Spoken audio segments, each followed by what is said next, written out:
Aren't they essentially the same people, though, and the same government that you signed the agreement with in March of 2022? I don't see dramatic change in who they are and how they function. I mean, explain this to me. This guy's getting snippy. He's been watching Vashi Kapellos, like taking some notes.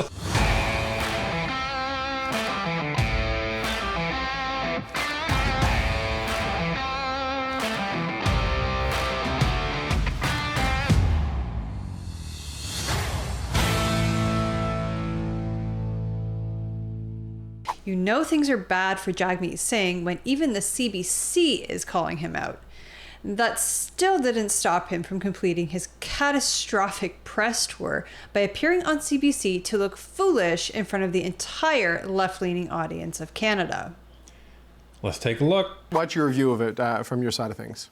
I was surprised at how badly the NDP leader communicated this, especially when we found out that the video was done maybe a month ago. So this wasn't a last-minute issue. And he also knew that the Conservative leader had called him out on this. So he had to be prepared for that. And, you know, not to suck up to my Friday boss here too much, but I saw a lot of Twitter traffic about your interview with him and about how he did not give you a straight answer. Corporate greed sounds like something that you would expect a hippie in the early 70s to be talking about. Nobody really knows what that means, and it was never in the supply and confidence agreement anyway. The same way with the press conference, really, really badly done.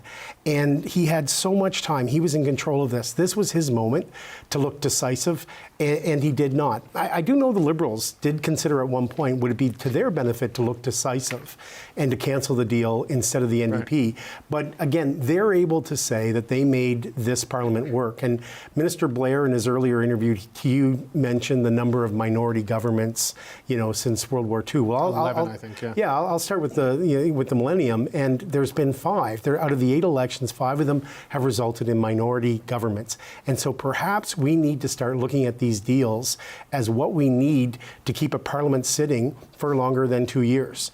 Because I do think Canadians that aren't partisan want to see Parliament work and they want to see things done.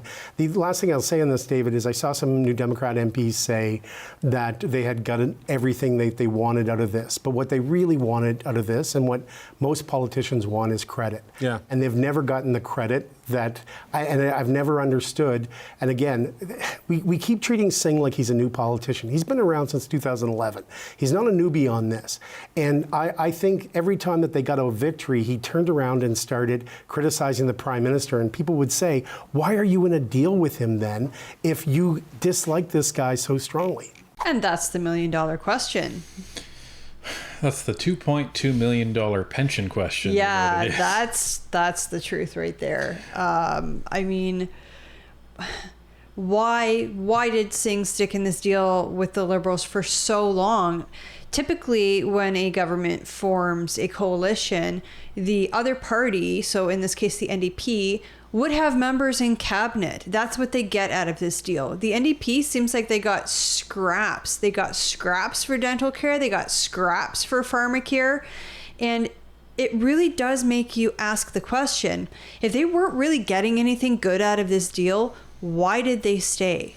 Well, like, what are you doing? And even though this guy is, you know, a liberal aligned person, you know, I think he was a liberal strategist, there's some things that I agree with. Singh handled this completely badly. If he allegedly recorded his video, and that means they had planned all this out weeks in advance, this was an abysmal job at communicating that.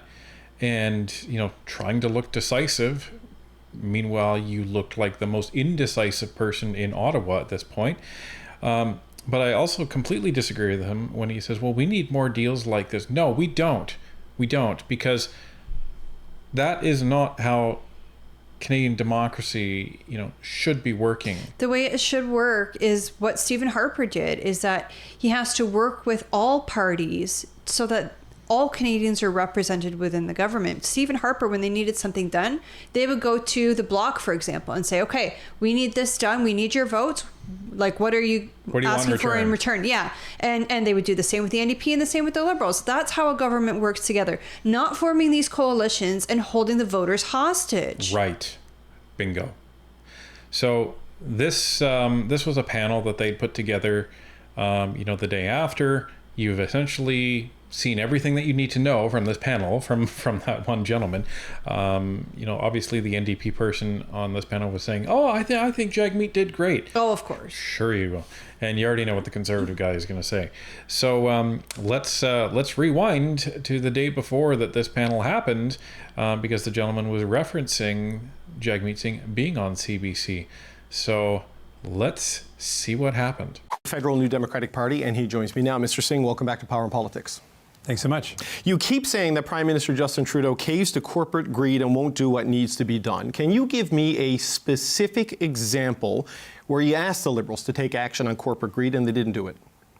For food prices, for over 2 years, food prices exceeded general inflation, and we said we need to take action. The Liberals' action was to tell people, and they said this with a straight face, to look at grocery flyers. Champagne came out with that as a solution, that people need to be better at shopping. They then said they were going to go and ask the CEOs nicely to stabilize prices. None of that worked. So this is something I actually find myself agreeing with Jagmeet Singh on, in terms of the stupid, and I mean stupid, statement that the Chihuahua, Francois Philippe Champagne, made right before Thanksgiving, when he was like, we're seeing food prices come down because the companies are using the flyers, and so you'll see the prices come down and prices start to stabilize. And I can tell you, I've been looking at some flyers this morning, and you already see action in terms of different grocers adjusting ahead, obviously, of Thanksgiving. Oh, it was so ridiculous. It was terrible. Absolutely terrible. Now, that's about all I agree with Jagmeet on that. But the problem is he's saying, yeah, for 2 years. Okay, 2 years ago. And you did nothing. You literally did nothing. So if it was so egregious and so bad, why didn't you pull out then? Oh, well, I guess we couldn't do that because it wasn't really close to the pension then, was it? So, and again, as we've gone over, this, I think, was a complete debacle from Jagmeet Singh. I stand by my theory. The more I watch, is that when he was talking during the CP rail strike, he shot his mouth off and said if the Liberals pass any sort of back to work legislation, he's pulling the supply and confidence agreement. I firmly believe that was an oops, and the Liberals ended up calling his bluff, and that he had to actually follow through on it. And I don't think he was ready to. Do you think, though, because they've said, he had this video done for about a month. I don't believe for a second. No. You think it was an oops and then they had to scramble? Yeah. I think they did scramble to make that video because their editors used Russian stock footage. Right. And they were accusing the Conservatives of using Russian stock footage. Yeah. It's honestly laughable because when you're using stock footage, you often don't know where it's coming from. Like, you'll pay for a subscription service, like say iStock or Getty Images or something like that, and you have no idea who's uploading that stock footage. You pay the provider, iStock, Getty, Vidova, whatever, and then you have the rights to use the stock footage. So I very much doubt that the editors even had access to find out who provided that stock footage. Well, let's get real. This has happened with every one of the major parties. Why does it happen? Because they don't have editors that are permanently on the Conservative staff payroll. These are just like outsourced guys. They don't follow politics. They don't know where to get this footage. They go to YouTube and as Tanya said, the stock video providers, and that's it. They don't care. Right. It's just such a ridiculous thing to be criticizing other parties about, and then especially when you get caught doing it too. Right. So anyhow, I think this was rushed. The number one, I think, piece of evidence that this was rushed is that Jagmeet Singh only had one talking point, and he kept repeating it over and over and over. So if he is actually trying to say that, no, we've been preparing for this for months, you're telling me that you've only been preparing one talking point for a month. Wow. You're either terrible or you're lying or both. Most recently, workers wanted to strike for better work conditions, safer work conditions, which is actually not just for those workers, but for all Canadians when it comes to railway safety. And they were locked out, so they didn't even get to go on strike.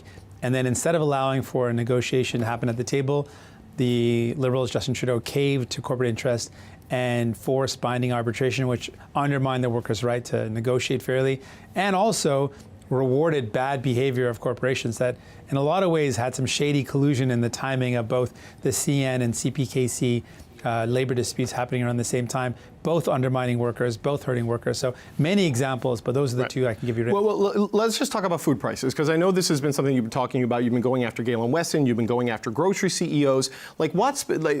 Yes, food prices were higher than baseline inflation because you had things like the war in Ukraine. You had avian flu driving up the price of chicken. You have climate change either causing flooding or drought in key agricultural sectors. I mean, what's the policy response to that from a government to drive down the prices that you would have done? I think that's a really important point from the CBC anchor. I think as Canadians, sometimes we forget that the price of food depends on many factors, including how good the growing season was, whether or not produce is in season, or whether it's being trucked in from somewhere else, from some other country. For example, the price of turkey is probably going to go up. So if you were expecting a Thanksgiving or Christmas turkey this year, be prepared to pay more, because there was a huge fire at a facility in Aylmer, Ontario, which is a little ways outside of London, and something like 9,000 birds died in that fire. So there's going to be a lot less turkey to go around this year, unfortunately. And that's just one example of how different factors can play into the price of food. You also had record profits, that these companies weren't just making good profits at the same time of seeing Canadians have to pay more than ever at the grocery stores and leaving with less than ever. These same grocery stores posted the most profits they've ever seen. Right, but what's the policy response for a government to drive down the prices? Other countries, so we're talking at the same time there. Oh, sorry, well, but I'm trying to understand, like other countries also have food price challenges. So what is the policy response you asked them to do that they didn't do? This is what I'm struggling to understand. We said we needed to see some either force these companies to lower prices or impose a excess profit tax. We then put forward a bill or a motion, a plan to say put in place price caps, something that France has done effectively and lowered the price of over 5,000 essential food items. Other countries are taking this more seriously. There's been attempts to go after the excess profits that corporations are making in a way to curb some of the impacts on consumers, on people. They're feeling so squeezed, so hurt. And Justin Trudeau and the Liberals have ignored that. And so it's become very clear they're not interested in taking the steps necessary to tackle these serious problems. Corporate landlords are ripping off Canadians. There's so much more that can be done to protect consumers. And see, here's the thing. He barely talks about the CP rail strike. And all he can talk about is food prices, food prices, food prices, and now he's going into greedy landlords. Well, here's the thing. Rent has been up for years now. Food prices have been up for years now. And mortgages have been up as well. And the reason for that is because supply and demand. Again, you have something like 1.2 million people coming into the country every year, and that's permanent residents, that's temporary foreign workers, that's temporary students, et cetera, and they all need places to live. It doesn't really matter what their immigration status is, they need a place to live. So when you're bringing that many people and you're only building, 250,000 homes a year, where are you going to put all these people? When you need 666,000 homes per year. Right. So, and I want to address the landlords here. So one of the things that, gets a lot of press is, these landlords, they're greedy and all this stuff. I am by no means a fan of landlords, but here's the reality. When inflation skyrocketed, what ended up happening is everything became more expensive, right? Right. Okay. So what did the municipalities do? We're seeing it all over the place. They've raised taxes. And one of the taxes that they raise is property taxes. So when you have these landlords that own homes or own buildings, they get the lion's share of that bill. So what do they then have to do? Well, they have to pass that cost on to the consumer, or in this case, the person renting the room or the home. Right. So as that happens, their rent is then going to go up. So, like, Jagmeet, I'm not sure what you're expecting here, because it's not like you have these landlords that are just like, money grubbing. Some of them are. Some of them are. Some Yeah, of them are. let's not forget that. Some are. There are some really good landlords and there are some really, really bad landlords. So, and everybody in between, right? But I remember following some town meetings where a bunch of landlords, and I think this was out in Quebec, in Montreal, a bunch of landlords came to this town meeting and they were actually screaming at the town council because the town council was like wanting to jack up property taxes like between 50%. I think it was. 50%. Yeah, it was around 50%. And so they're saying you're going to force us to be like passing that tax on, and some people will be like, well, then don't pass it on. Well, then they lose the mortgage, and then they don't keep these buildings. Well, and I mean, again, some landlords can be really good and some can be really bad, but I don't like the way that Jagmeet's always ragging on landlords, because I would rather have like a private landlord than a government landlord. Could you imagine if the government ran housing? And in some cities they do, and it's falling apart.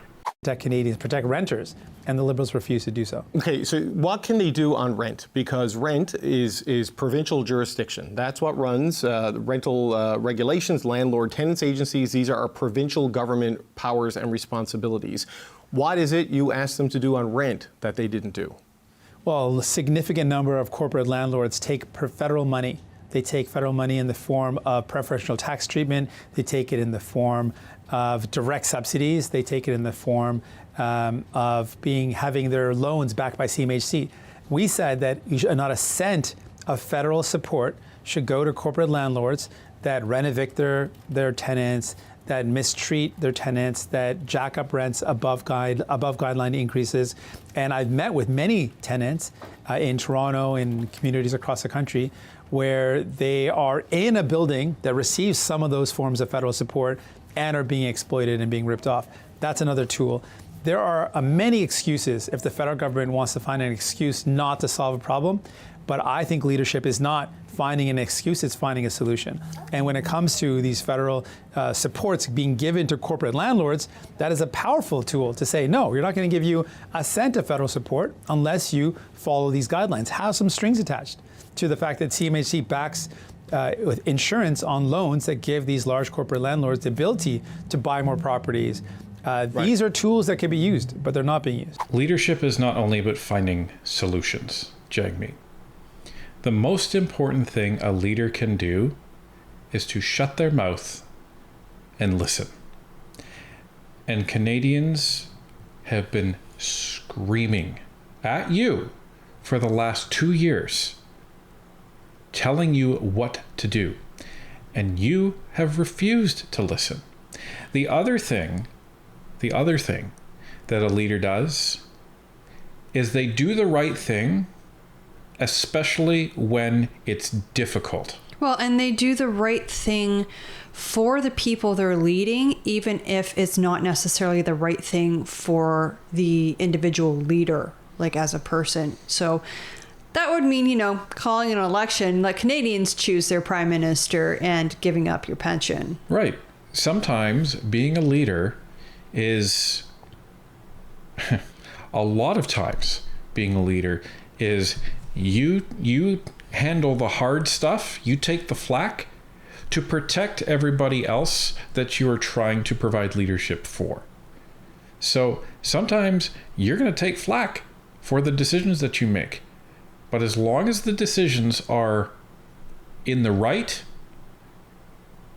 and you're protecting the people that you're making these decisions for, then it's hard to fault you. But you haven't done that.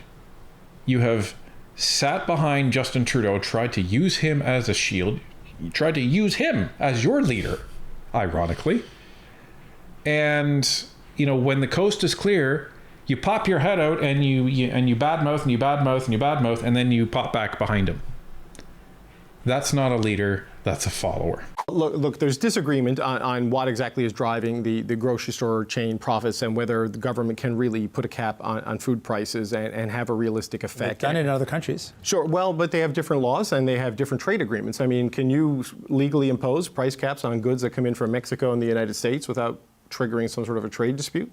We know that corporate grocery stores have their own in-house brands on essentials. There's lots of ways to find, if their goal is to find a solution, there's solutions out there. If the goal is to say, yes, we're going to take on corporate greed, they suggested to do something. They said they were going to have a meeting with the CEOs.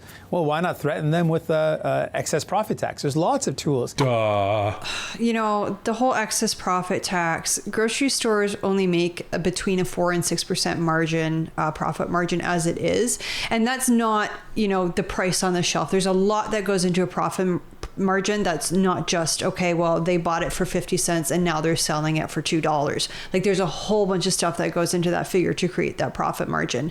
But like to take a private enterprise, so a grocery corporation, and say you're only allowed to make X amount of profit, who's to say that they're not going to come after, I don't know, a bookstore next, or a shoe store, or your business? Like, what's to stop the government from capping everybody from making too much money? Well, and here's the problem with that.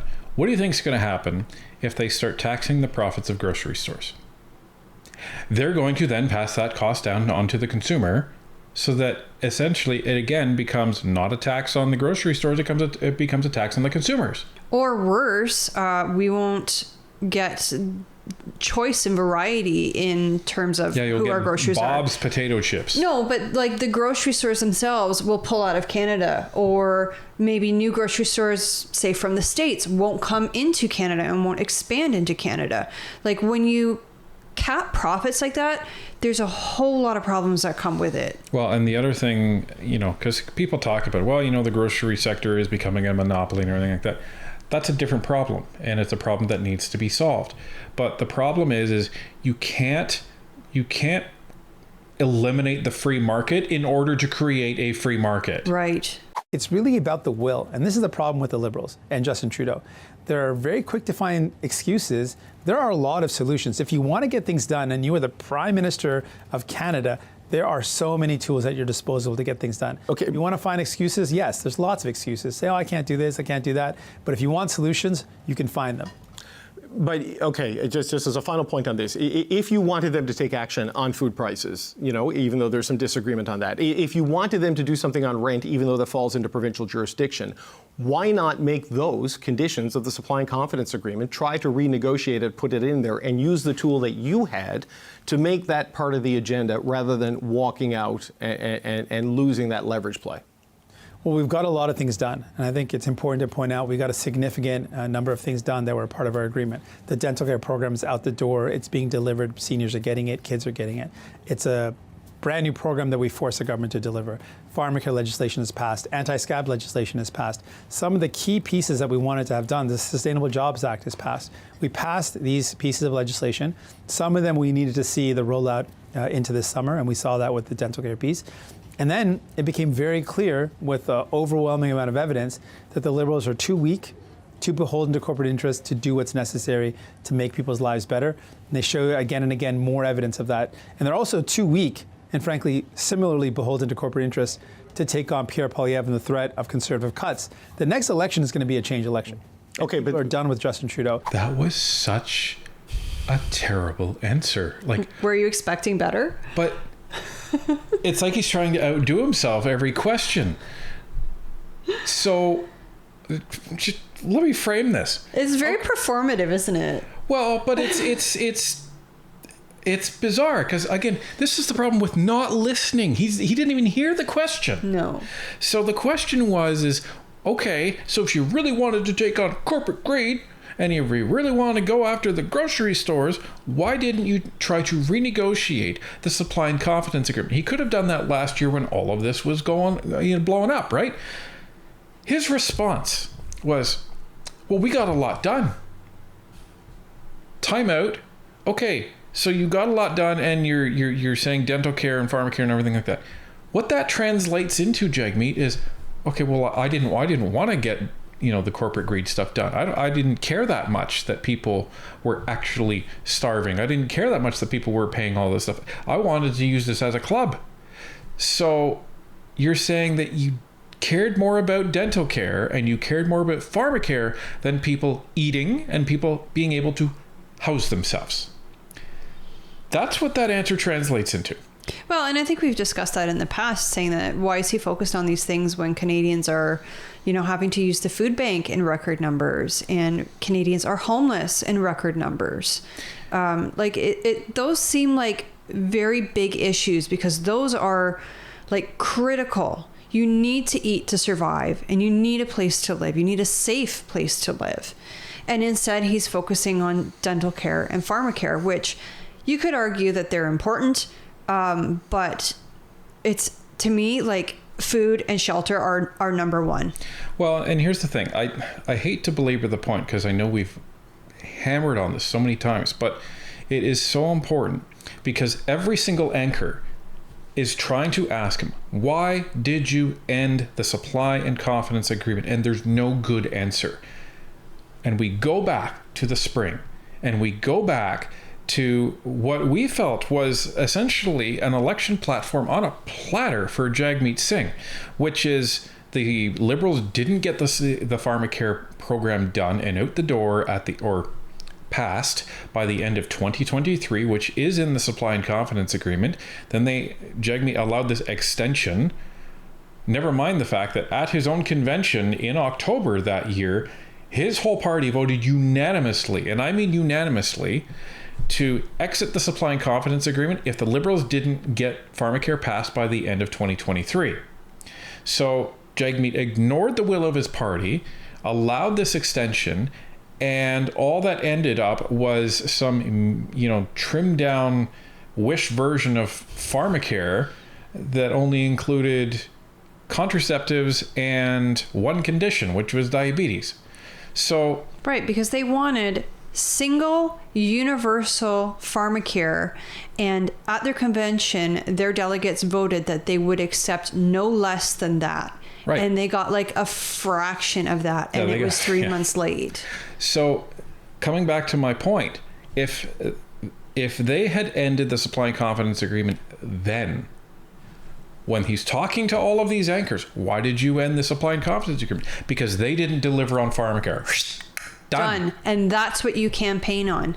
The Liberals were already on the downslope. As the NDP, you could have campaigned really, really hard, saying, we're going to bring pharmacare to Canadians, et cetera, and this was before the boundary change, when it would have been easier for them to win seats because of how the map was redrawn. Right, and you have a major deliverable to campaign on. Well, and not to mention their numbers were still in the 20s at that point. Yeah, they were neck and neck with the Liberals in January. Right, like they may not have won the election. In fact, there was probably zero chance that they would have won the election back then.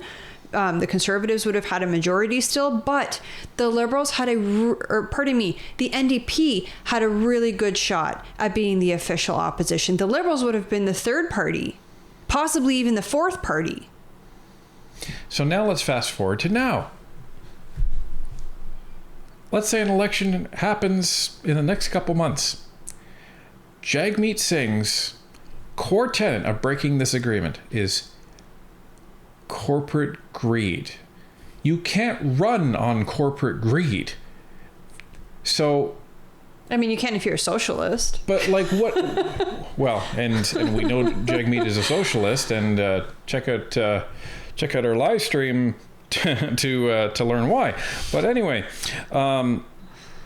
you have nothing to run on other than, well, we're going to take on the Conservatives, and we're gonna fix all the problems that we helped Justin Trudeau cause. This is it is just a joke. It's a gong show. So people are going to have to choose between Pierre Poilievre and his vision of cutting and gutting the things that Canadians need, or New Democrats who offer hope and investing in the solutions. But the deficiencies you're talking about now are not in the supply and confidence agreement. They lived up to their side of the agreement, and now you're walking away without living up to your side of it, right? Of passing 4 budgets and maintaining stability in Parliament until June of 2025. I mean, they honored what they signed Are you not breaking your word to them by walking away? Jagmeet just got his ass handed to him by the CBC. I cannot believe that anchor just asked that.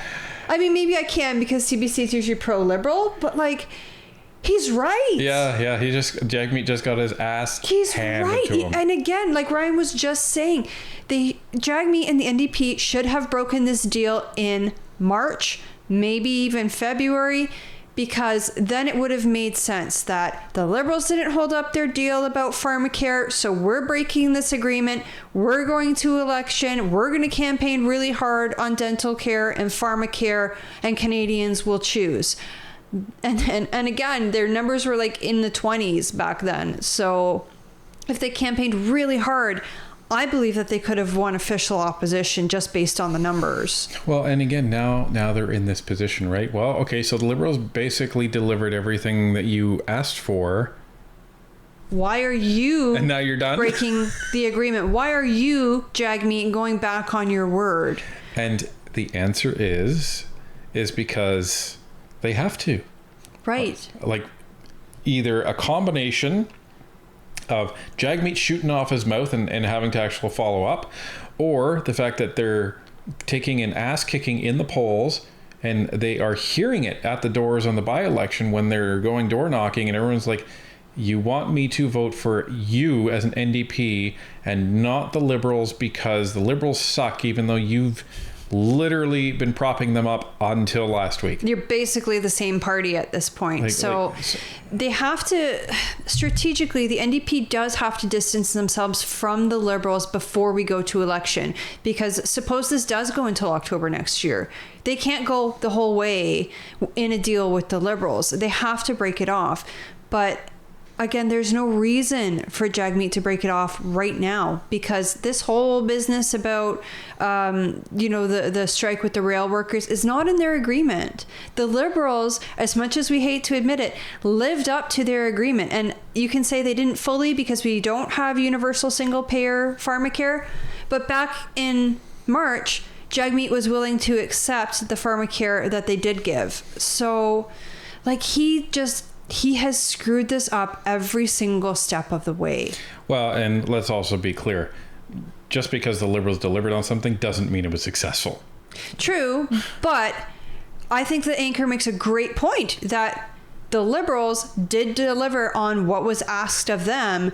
Jagmeet and the NDP did not deliver on what was asked of them. It became clear that we had completed a significant part of our agreement, and that what we needed to see from Justin Trudeau and the Liberal Party in the Liberal government was a lot more, and they were unwilling to do what was necessary given the unprecedented inflation that people are going through, the cost of living increase people are going through, the lack of urgency, the lack of any sort of real volition to want to make things better for people, made it clear to me that we could no longer continue. Okay, the language you used in the video, in your statement, and here in this interview, where you've referred to the Liberals as too weak, too selfish, and too beholden to corporate interests. I mean, that is a critique of the fundamental character of this government. I mean, aren't they essentially the same people, though, and the same government that you signed the agreement with in March of 2022? I don't see dramatic change in who they are and how they function. I mean, explain this to me. Wow. This guy's getting snippy. He's been watching Vashi Capello's, like, taking some notes. But you know what? This is how our journalists should behave. They should be holding the politicians' feet to the fire. Well, and if this guy does the same thing to the Liberals, fine. But I don't know if he does that.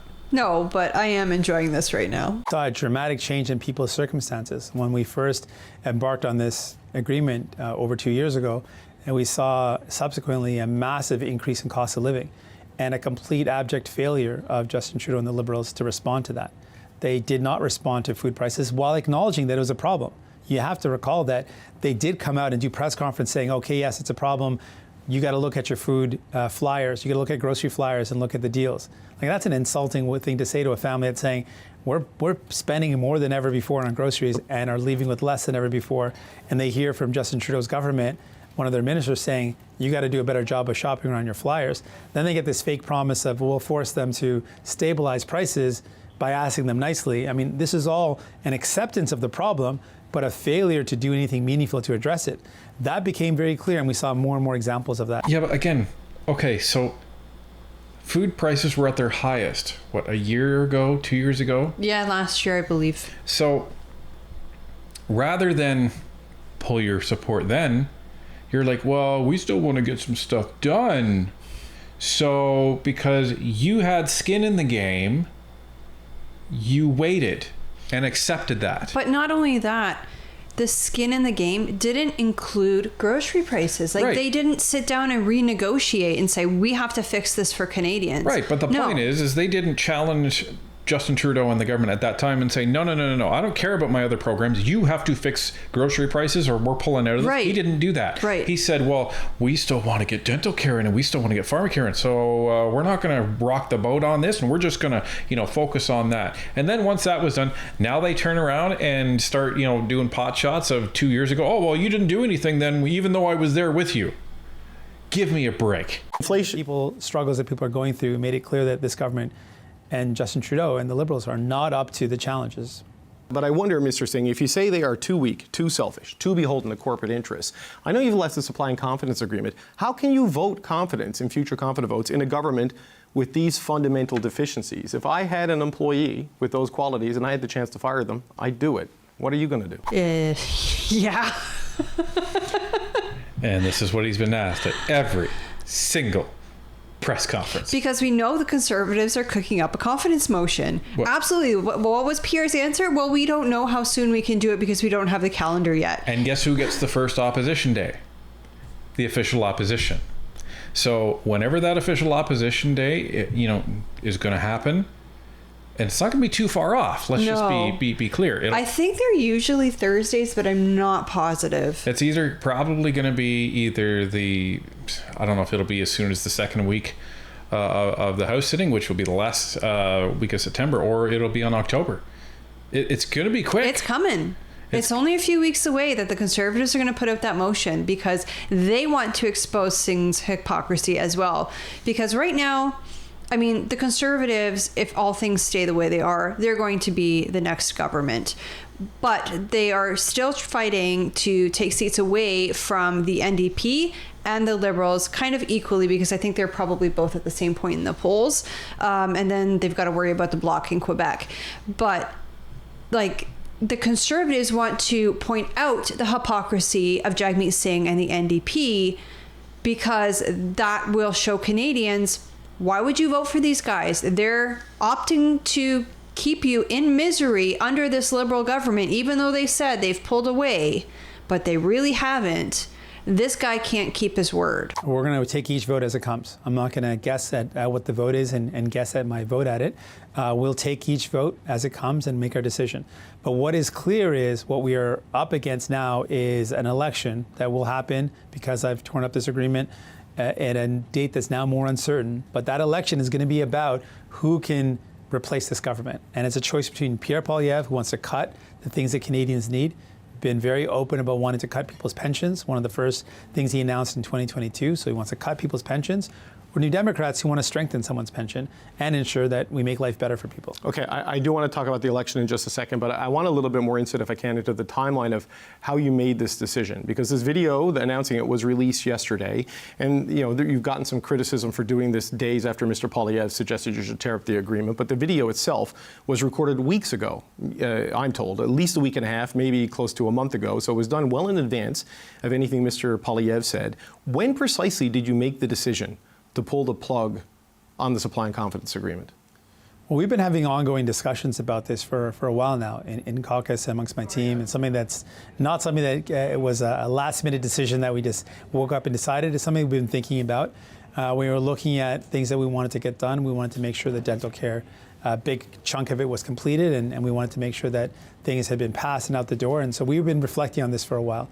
And as you mentioned, yes, the video was shot close to a month ago, so well before Poilievre's recent letter. And let me be really clear. I will never listen to the advice of Pierre Poilievre, someone who wants to destroy our healthcare system, someone who wants to get rid of and destroy pensions, someone that wants to let his corporate buddies have a feast at the troughs when it comes to ripping off Canadians. Someone who wants to lower taxes. Someone who wants to help fix our healthcare system by bringing in a Blue Seal program. Yeah, someone who wants to cap immigration, bring it down to reasonable levels. Someone who wants to build homes for Canadians. Canadians, by and large, don't want to live in high-rise condominiums. Some do, and that's fine.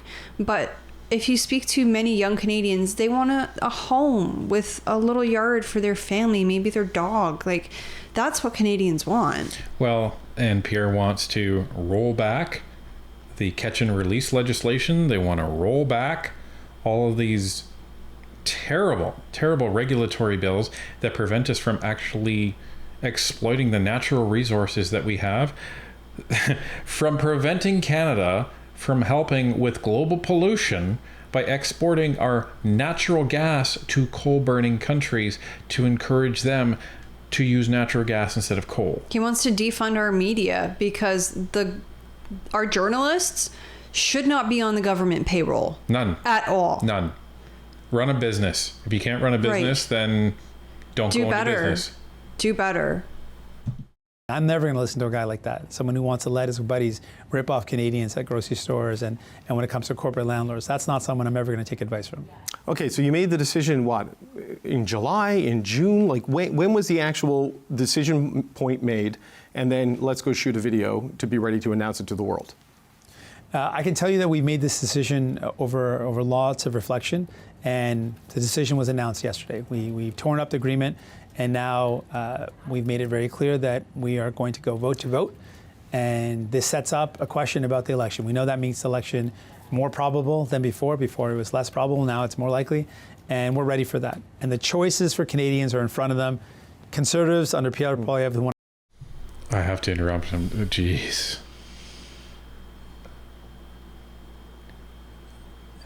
Yeah, he's like Woody from Toy Story. One of our viewers actually made that comment. Like every single question, it's like you pull the string back, and then he's like, "Oh, we've torn up the agreement, and we know an election's more likely, and this sets up a choice between." I should have laughed because it's so frustrating, but he's not listening to the questions that the reporter's asking. He's just plowing ahead with the same talking points as always. And it looks terrible. It looks awful. Want to cut the things that you need. New Democrats want to build up our country. That's going to be the choice in the next election. But if the decision had been made quite some time ago, to the point that you were able to shoot a video and do video production, wasn't this worth a phone call to the Prime Minister that you've worked with for the last 2.5 years on this to deliver things like dental care? Like, why didn't you pick up the phone and call Justin Trudeau and say, hey, we have to talk about this, because I'm going to fundamentally change the political stability and the political landscape of the country? I mean, isn't it worth a phone call when you've been working together for 2 years? Well, we tore up the agreement, and that makes an election more probable. Short answer, no. It's like a bad lover that just, It's like you're not even texting to break up. Yeah, it's worse than that. You're like announcing it publicly in front of everybody, completely blindsiding your other half. And be like, so Justin and I have broken up, and Justin's like, really? But we had a date. We don't want to leave a door open to any new deal. There's no new deal here. The deal is done. I've ripped it up, and we're moving forward. And so I didn't want to open up the door to a potential negotiation or any future deal. The deal is done. We're going to go vote to vote, and we're going to continue to fight for Canadians, and we're going to bring that choice to Canadians. They've got a choice coming up, and it's going to be about who replaces this government. And that choice is between, at the federal level, you got Conservatives who want to cut with Pierre Poilievre, or you got New Democrats, you got me who's going to fight for working people. Okay. That's the choice. But you've now, as you've acknowledged, created the conditions for an early election, right? And this favors the Conservatives, would be the analysis that I would have, in that they have the big lead, they have the big war chest, and this is the very party that you are saying today represents a threat to the well-being of Canadians, and you have just created the circumstances where they can get their path to power much sooner, much quicker, and before you're in a position to stop them. It's going to be a fight. I'm not suggesting this is easy in any ways. There's a big fight for the future of our country, and we have a really serious job in front of us. Canadians need to know what they already know about Conservatives, and they need to know that Pierre Poilievre is serious about it. He and his team talk regularly about dismantling the Canada healthcare system. What? When? You say regularly. That means often. When? What he's talked about is Blue Seal. Oh, you know what I just thought of that I bet Jagmeet is referring to? I bet he's referring to the fact that the Conservatives want to stop safe supply, or PSAD as we call it. Oh my God, really? Yeah, you know, that's the only thing that I can think of. That's true. That, you know, they want to dismantle the healthcare system by not giving addicts government-funded drugs. Yeah, taxpayer-funded drugs. Like, that's the only thing I can think of. That, you know, the Conservatives would rather see people in treatment than just giving them opioids. If that's the case, then Jagmeet is really, really, really, really, really, really, really, really unhappy that the Conservatives want to stop drugs going out to addicts out there, because he has said this talking point in every press conference multiple times. But this is the only thing that I can think of that he's referring to. Possibly. The criticism response from the Liberals yesterday was that you're doing this for your own political benefit, and that it's hard to differentiate yourself, I guess, from a Liberal government that you've been working with. Sort of, you've been the Robin to Justin Trudeau's Batman, and that you're doing this to differentiate and pivot and create a chance to do contrast and offer change. I mean, that this is purely a political decision for your self-interest, because they were living up to the letter of the deal and doing everything that they said they would do. How do you respond to what they said? It became clear that people needed a lot more. We went through unprecedented cost of living increases, and those are really serious challenges. And it became also clear again and again that when push came to shove, Justin Trudeau and the Liberals chose to side with the folks that are ripping off Canadians. They chose to side with the big corporate grocery stores. They chose to side with the big corporate landlords. They did not use the tools they had at their disposal to fight against these serious challenges that people are going through. That made it clear to us we couldn't continue. Translation, we've been content to let Canadians suffer under our coalition for the past 2.5 years, and now I feel it's to my political advantage to end it. Yep, pretty much. And because, hello, cost of living is not new.